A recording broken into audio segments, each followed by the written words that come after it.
বিরোধীরা সুর চড়াচ্ছে যে এবার তাদের দিকে প্রচুর মানুষ আস্থা রাখছেন এবং তাদের আসন বৃদ্ধি পাবে এবং তারা শাসন ক্ষমতাও তারা গ্রহণ করবেন। তাহলে ওরাই তো বলছেন ১,৫০০ টাকার লক্ষ্মীর ভাণ্ডার ৩,০০০ করে দেবো। যে পশ্চিমবাংলার যারা সরকারি অফিসার তারা হয় অযোগ্য আর নাহলে তো সবাই তৃণমূলের। তৃণমূল সুপ্রিমো তথা মুখ্যমন্ত্রী মমতা বন্দ্যোপাধ্যায় তিনি যখন প্রার্থী তালিকা প্রকাশ করলেন তার আগে তিনি বললেন ২০২৬ ২২৬। মমতা বন্দ্যোপাধ্যায় যখন একটা কথা বলেন নিশ্চয়ই তার একটা হিসেব করে খোঁজ নিয়েই তিনি বলেছেন। বাংলার মানুষ একটু ব্যতিক্রমী, সেই জন্যেই ভারতবর্ষের স্বাধীনতা আন্দোলন বাংলার তার অবদান অন্যান্য রাজ্যের থেকে আলাদা। একটা অশ্বমেধের যজ্ঞ করছেন, ঘোড়া ছেড়ে দিয়েছেন, বিভিন্ন রাজ্য ঘুরছে, ধরার সাহস দেখায়নি। বাংলায় একজন বাঘিনী আছেন, তিনি ঘোড়াটাকে ধরে নিয়েছেন এবং তিনি যুদ্ধকে আহ্বান করেছেন। বঙ্গজুড়ে বিধানসভা নির্বাচনের পারদ ক্রমশ ঊর্ধ্বমুখী।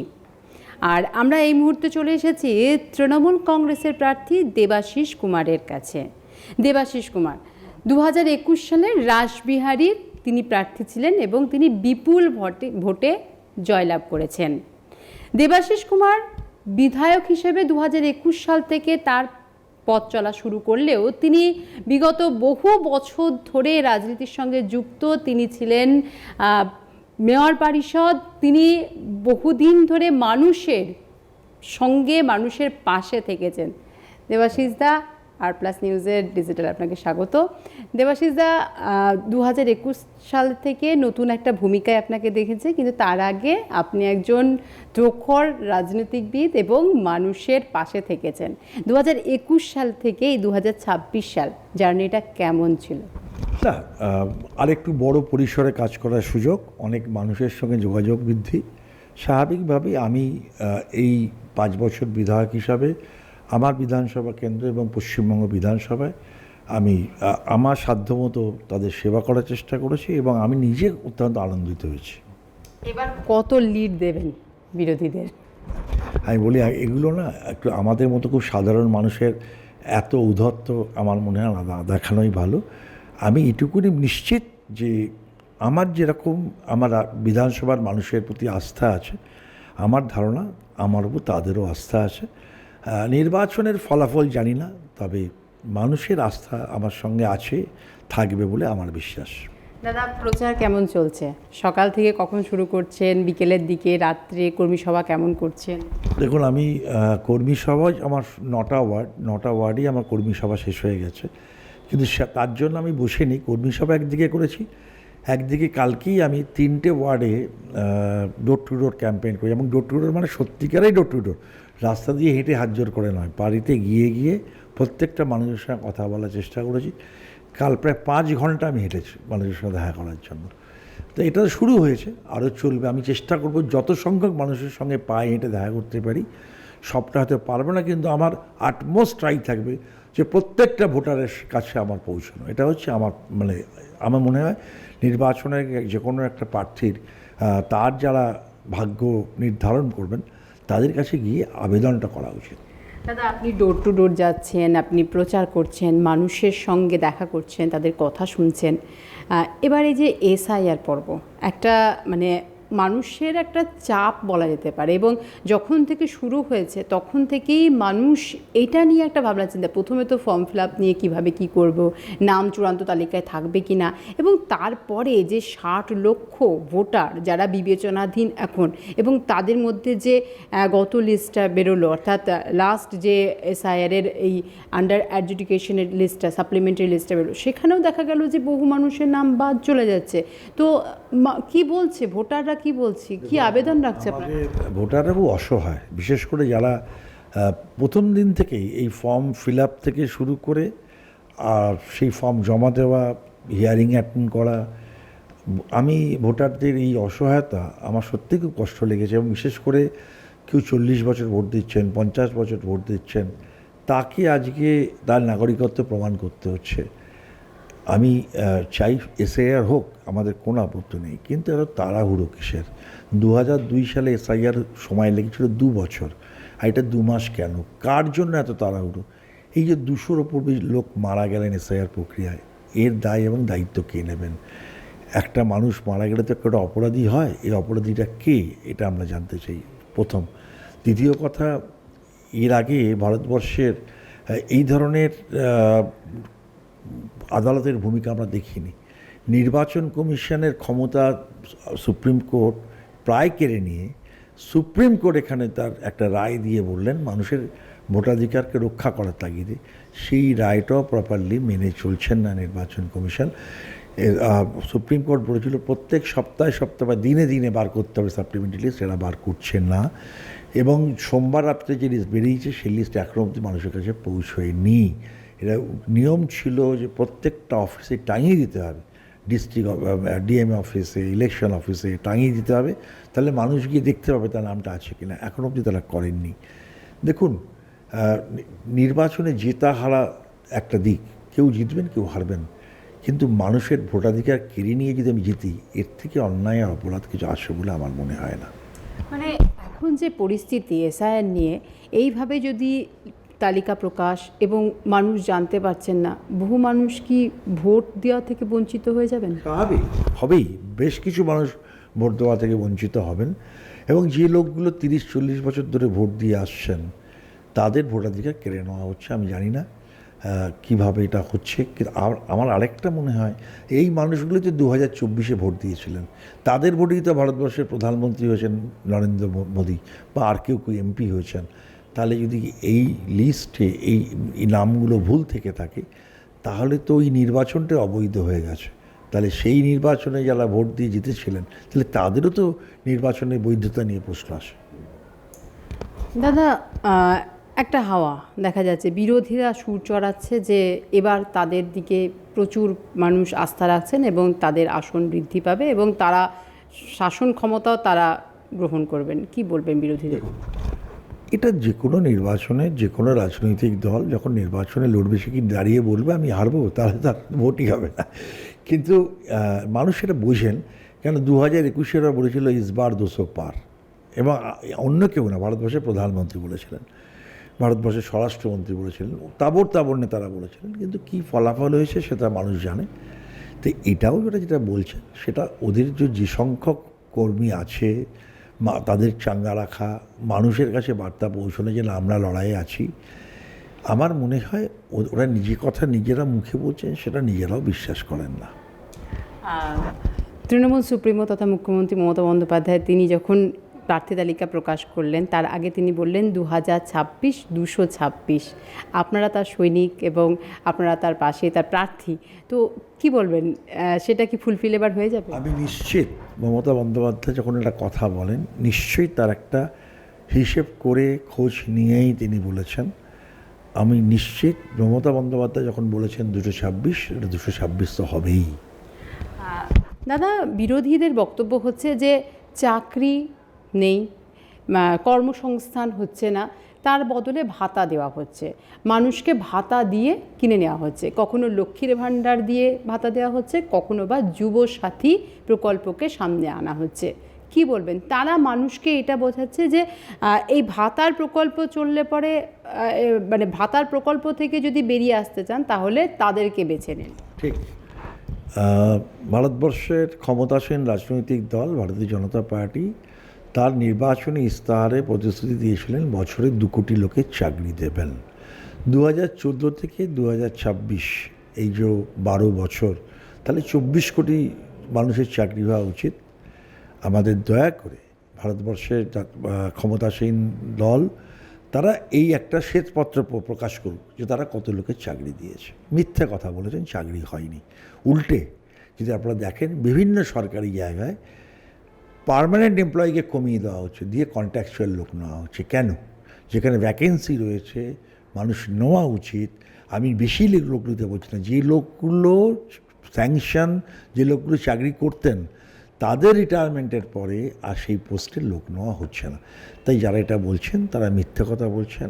আর ভাতা যদি দেওয়াটা অপরাধ হয়ে থাকে, তাহলে ওরাই তো বলছেন 1,500 টাকার লক্ষ্মীর ভাণ্ডার 3,000 করে দেবো, মানে 1,500 টাকা দিলে ভিক্ষা আর 3,000 টাকা দিলে চাকরি, এই দর্শনটা আমি বুঝতে পারছি না। আর সারা ভারতবর্ষে মমতা বন্দ্যোপাধ্যায় যে ওয়েলফেয়ার স্কিমে কাজ করেছেন, পরবর্তীকালে ওরাই বিভিন্ন রাজ্যে সেইগুলোকে অনুকরণ করেছেন। আমার মনে হয় এমন কথা বলা উচিত না যেটা আগের আমি যা বলেছি তার সঙ্গে তার কোনো সামঞ্জস্য না থাকলে মানুষ বিশ্বাস করবে না। শুভেন্দু অধিকারী বলেছিলেন যে 1 কোটি মানুষের ভোটাধিকার চলে যাবে, মানে নাম বাদ যাবে, এবং যেটা দেখা যাচ্ছে যে 60 লক্ষ, এখানে 58 লক্ষ প্রথমে চূড়ান্ত তালিকার সময় ASDDতে বাদ গেল, তারপরে চূড়ান্ত তালিকা যখন প্রকাশিত হলো তখন 60 লক্ষ বিবেচনাধীন, 5 লক্ষ সেখানেও বাদ গেল। তো সেই জায়গাটা কোথাও কি প্রতিস্থাপন করা হচ্ছে? স্বাভাবিক, আপনি একটা নির্বাচন কমিশন বলতে পারছেন না কত নাম বাদ যাবে, একটা রাজনৈতিক দলের নেতা বলে দিচ্ছেন কত নাম বাদ যাবে, তা থেকে তো বোঝাই যায় যে নির্বাচন কমিশনের নিরপেক্ষতা নিয়ে সমস্যাটা হচ্ছে যে এটা তো একটা খেলা। মানে আমরা যদি একে খেলার মতো ভাবি যে অনেক দুটো দল ধরুন মূলত মাঠে নেমেছেন, একটা নাম যদি তৃণমূল কংগ্রেস হয়, আরেকটা ভারতীয় জনতা পার্টি, কিন্তু এই খেলাটা যাতে সুষ্ঠুভাবে হয় দেখার দায়িত্ব রেফারির।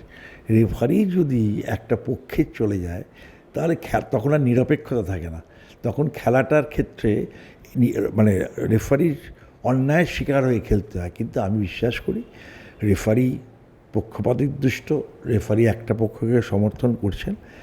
কিন্তু আমি আমার বিভিন্ন জায়গায় বলার চেষ্টা করছি, একটা রেফারি অফসাইডের জন্য কটা গোল বাদ দেবেন? 8টা গোল, 10টা গোল, আমি 12টা গোল দেবো, তাহলে 2টো গোল তো থেকেই যাবে।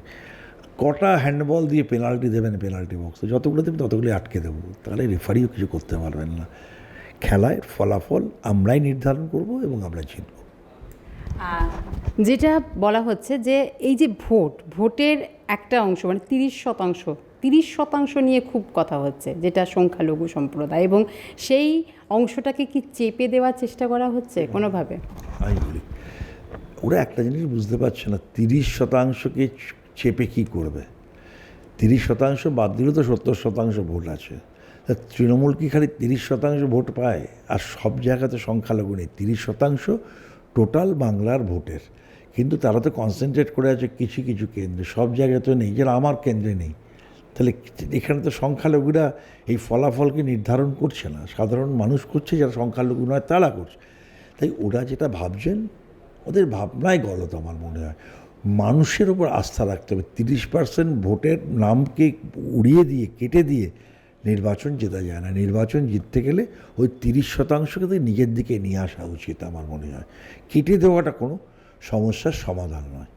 দাদা, এই যে লক্ষ্মীর ভাণ্ডার, বিরোধীদের বক্তব্য যে লক্ষ্মীর ভাণ্ডারের মাধ্যমে আপনার মহিলা ভোট একটা বিরাট ফ্যাক্টর হয়ে উঠেছে, এবং তারা এই মহিলা ভোটটাকে নিজেদের দিকে করার জন্যই কি ওই লক্ষ্মীর ভাণ্ডারটাকে অন্নপূর্ণা ভাণ্ডার এবং 3,000 টাকা সেটা করার চেষ্টা করছে? প্রবলেম হচ্ছে যে বলতেই প্রথম কথা, ওরা বলছে এটাকে ভিক্ষা, এই কখনো এটাকে তারা বিরোধিতা করছে, আবার নিজেরা বলছে 3,000 দেবো, মানে নামে বিরোধিতা কিনে যায় না। মানে লক্ষ্মী নামটা খারাপ লাগছে কিনা, লক্ষ্মীর জায়গায় অন্নপূর্ণা হলে মেনে নিয়ে যাবে তারা, হতে পারে, সেটা আমি জানি না। মা লক্ষ্মীকে ওদের হয়তো পছন্দ হয় না, এটা হতে পারে। কিন্তু আমি বলি যে ওরাও তো বিভিন্ন রাজ্যে, বিহারে, মহারাষ্ট্রে, বিভিন্ন জায়গায় এই প্রকল্পগুলো দিয়েছিল, যে নির্বাচনের আগে কোথাও 10,000 টাকা দিয়েছে, কোথাও 3,000 টাকা দিয়েছে। কিন্তু এই প্রকল্পগুলো নির্বাচনের আগে প্রতিশ্রুতি ছিল, পরবর্তীকালে দেখা যাচ্ছে সেখান থেকে সরকার যাদের দেওয়ার কথা সবাইকে দিতে পারছে না। কিন্তু মমতা বন্দ্যোপাধ্যায় 500 টাকা দিয়ে শুরু করেছিলেন, 2021-এ বলেছিলেন নির্বাচনে জিতলে দেব, আর 2026-এ যখন নির্বাচনে গেছেন 500-1,500 টাকা করে দিয়ে গেছেন। এবং এই 1,500 টাকাটা অনেকে অনুদান বলতে পারেন, অনেকে ভিক্ষা বলতে পারেন, যার যা ইচ্ছা বলতে পারেন। তাই বিশ্বাস করি 1,500 টাকা লক্ষ্মীর ভাণ্ডার বাংলার মা বোনের সম্মানকে বৃদ্ধি করেছে। তার কারণ অর্থনৈতিক যদি তার স্বাচ্ছন্দ্য বা নিজের স্বাধীনতা না থাকে, তাহলে আজ যাই হোক পরিপূর্ণ সম্মান পাওয়া মুশকিল হয়। দাদা, এই যে এসআইআরে দেখা গেল যে এত মানুষের নাম বাদ গেল, 58 লক্ষ ASDDতে বাদ গেল, এবং তারপরে দেখা যাচ্ছে যে বিবেচনাধীন মধ্যে 60 লক্ষ, 5 লক্ষ ডিলিট হয়ে গেছে। এই যে কিন্তু দেখা গেল গত বিধানসভা যদি আমরা দেখি, তাহলে 2021 সালে যে বিধানসভা হয়েছিল সেখানে অনেক জায়গায় মার্জিন খুব কম ছিল, মানে 2,000, 1,000, 3,000-এ শাসক দল যারা আছেন তারা লিড করেছিলেন, জিতেছিলেন। তো সেই মার্জিনের উপর এফেক্ট কি পড়বে? মানে সেই সব জায়গায় যদি এই রকম মানে ভোটার বাদ চলে যায় তাহলে কি? প্রথম কথা হচ্ছে, একটা বৈধ ভোটারও নাম বাদ যাওয়া উচিত না। কিন্তু যদি কেউ মনে করেন যে বৈধ ভোট বা যে ভোটার তালিকা থেকে নাম বাদ গেছে সেই সব ভোট তৃণমূল কংগ্রেসেরই ভোট বাদ গেছে, হতে পারে, তারা তাদের ভাবনায় তারা করতে পারেন। কিন্তু দেখুন, এক একটা বিধানসভায় যদি আপনি যেটা বললেন 3,000 জিতেছে, তা বাদ গেছে 10,000 লোকের নাম, তাহলে বাকি 7,000 কারা? 3,000 না ধরেই নিলাম তারাই তৃণমূলের ভোটার, তাহলে 7,000 কারা ছিল সেটা বুঝতে হবে। আর দ্বিতীয় কথা হচ্ছে, একটা জিনিস আমার মনে হয় মানে ভারতীয় জনতা পার্টিকে ভেবে নেওয়া উচিত, তারা মানুষের নাম কাটার ক্ষেত্রে নির্বাচন কমিশনকে অনেক বেশি করে দাবি করতে পারেন, চেষ্টা করতে পারেন, নির্বাচন কমিশন কোথাও কোথাও সফল হতে পারে। কিন্তু যদি নির্বাচন হয় আর যে নির্বাচক মণ্ডলী বেঁচে থাকবেন, যারা ভোট দেওয়ার ক্ষমতা থাকবে, তাদের অধিকাংশ ভোটই কিন্তু যারা ভোট কেড়ে নিচ্ছেন তাদের বিরুদ্ধেই যাবে। দাদা কি বলবেন, বিরোধীদের, আপনার যারা এই এলাকায় বিরোধী প্রার্থী হিসেবে দাঁড়িয়েছেন তাদের উদ্দেশ্যে কি বলবেন? দেখুন, আমি আবার বলি, আমি রাসবিহারী বিধানসভা কেন্দ্রে আমার নিজের এটা ধারণা, আমি কোনো ব্যক্তি বিশেষে লড়ছি না, ব্যক্তির বিরুদ্ধে লড়ছি না। আমি একটা দলের প্রার্থী, আমি একটা দলের বিরুদ্ধে লড়ছি। প্রার্থী যে কেউ হতে পারে। প্রার্থী আমার 2021 সালে নির্বাচনে আমার বিরোধী বিজেপির প্রার্থী ছিলেন, আমি বিভিন্ন জায়গায় গিয়ে জিজ্ঞেস করছিলাম মানুষকে যে মনে আছে আপনার কে প্রার্থী ছিল, বলছে না ভুলে গেছি। তাই আমার কাছে কিন্তু বিজেপিকে মনে আছে। তাই আমার কাছে প্রার্থীটা খুব বড় কথা নয়, দলটা বড় কথা। আমি একটা দলের প্রার্থী, উনি আরেকজন দলের প্রার্থী। দলের সঙ্গে দলের লড়াই, দলের দর্শনের সঙ্গে, দলের নীতির সঙ্গে, আদর্শের সঙ্গে আরেকটা দলের দর্শন, নীতি এবং আদর্শের লড়াই। এই যে লাস্ট প্রশ্ন, এই যে এসআইআরে এত নাম বাদ গেল, এত নাম এখনও বিবেচনাধীন আছে, ভোট চলে আসছে ক্রমশ, এবং তার মধ্যে সমস্ত মীমাংসা হবে কি না সেটাও একটা প্রশ্ন। দেখুন, নির্বাচন কমিশনকে সুপ্রিম কোর্ট দায়িত্ব মানে তার যে আদেশ দিয়েছেন, আমি আশা করব সুপ্রিম কোর্টের আদেশ দেরিতে হলেও নির্বাচন কমিশন নিশ্চয়ই মানবেন এবং প্রতিটি মানুষের ন্যায্য যারা বৈধ ভোটার তাদের ভোটাধিকার থাকবে। আপনারা কি সেই সমস্ত মানুষের হয়ে আবার নির্বাচন কমিশনের কাছে যাবেন? কারণ আমরা দেখেছি অতীতে আপনারা বহুবার নির্বাচন কমিশনের কাছে গেছেন এবং তাদের কাছে বলেছেন মানুষের কথা। শুনুন, আমরা যখন 4 নভেম্বর থেকে এসআইআরের কাজ শুরু হয়েছিল, আজকে অবধি এই টোটাল প্রক্রিয়ায় তৃণমূল ছাড়া অন্য কোনো রাজনৈতিক দল ছিল না।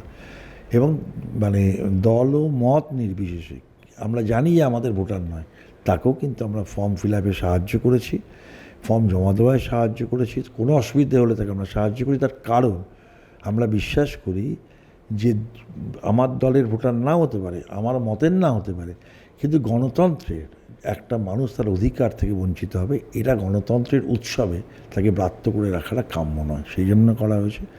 আমি বিশ্বাস করি যে নিশ্চয়ই সব বৈধ ভোটাররা ভোট দিতে পারবেন এবং সুপ্রিম কোর্ট যে রায় দিয়েছেন সেই রায় নির্বাচন কমিশন মেনে চলবেন। নির্বাচন কমিশনের তরফ থেকে বারবার বলা হচ্ছে যে এই ভোটকে ঘিরে কড়া ব্যবস্থা এবং কেন্দ্রীয় বাহিনী, অতীতে আমরা এত কেন্দ্রীয় বাহিনী, এত কোম্পানির কেন্দ্রীয় বাহিনী দেখিনি, এবার যেমন দেখছি, এবং পাশাপাশি 100% ওয়েব কাস্টিং থাকবে, ভিডিও ক্যামেরা হবে এবং সিসিটিভি থাকবে। কি বলবেন তাদের এই উদ্যোগকে? নির্বাচন কমিশন সুষ্ঠু ভোট করবেন, সন্ত্রাস মুক্ত নির্বাচন করা, অনেক কথা ওরা বলছেন, যা যা করার ওরা করুন না। আমাদের দেখুন, নির্বাচন কমিশন ঠিক করবে কেমন করে নির্বাচন হবে, কিন্তু আমার প্রশ্ন যে পশ্চিমবাংলায় নির্বাচন করার জন্য প্রায় 4,000-এর বেশি, 7,500-র ওপর অন্য রাজ্য থেকে অফিসাররা এসছে, তাতেও আমার আপত্তি নেই। তাহলে কি নির্বাচন কমিশন মনে করেন যে পশ্চিমবাংলার যারা সরকারি অফিসার তারা হয় অযোগ্য আর নাহলে তো সবাই তৃণমূলের? এই কথাটা যদি নির্বাচন কমিশন একবার বলে দেন তাহলে আমার মনে হয় বাংলার মানুষের পক্ষে সুবিধা হয়। বাংলার মানুষের প্রতি কতটা আস্থা এবং রায় কী হবে? আমি আবার বলি, বাংলার মানুষ একটু ব্যতিক্রমী, সেই জন্যেই ভারতবর্ষের স্বাধীনতা আন্দোলন বাংলার তার অবদান অন্য অন্য রাজ্যের থেকে আলাদা।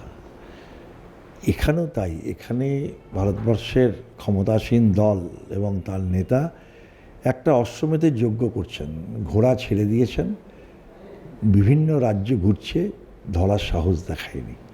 বাংলায় একজন বাঘিনী আছেন, তিনি ঘোড়াটাকে ধরে নিয়েছেন এবং তিনি যুদ্ধকে আহ্বান করেছেন।